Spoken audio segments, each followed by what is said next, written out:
सातवी 219 सात क्रमांक 7. सभापती महोदय.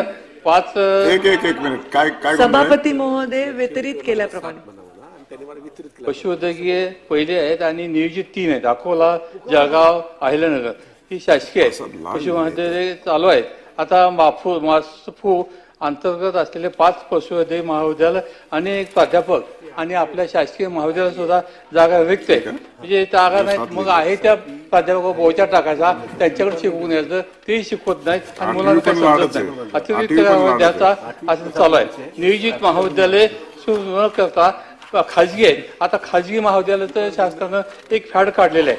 आपल्या शासकीय महाविद्यालय आहे तिथं मुलांना न्याय मिळतो, चांगलं शिक्षण मिळतं, तिथं प्राध्यापक न देता खाजगी महाविद्यालय चालू करणं कितपत योग्य आहे? अशा परिस्थितीत 1924 मध्ये महाराष्ट्र पशु व मत्स्य विज्ञान विभागात नागपूर यांनी 6 खाजगी पशु महाविद्यालय चालू केली.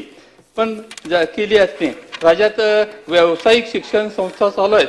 खाजगी शिक्षण संस्था दिली असते. नॅपसॅक सारख्या संस्थेनं अहवाल असा दिलाय की झालेले प्राध्यापक आहेत किंवा विद्यार्थी आहेत ते 25% योग्य होय आणि 75% त्या कामाच्या योग्य राहत नाहीत.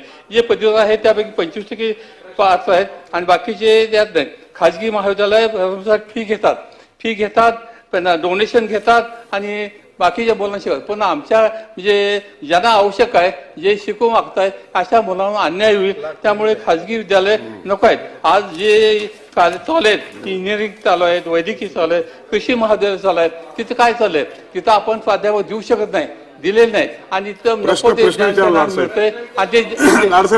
त्याशिवाय आता माझा प्रश्न असा आहे की खाजगी पशुवैद्यकीय होऊच नाहीत.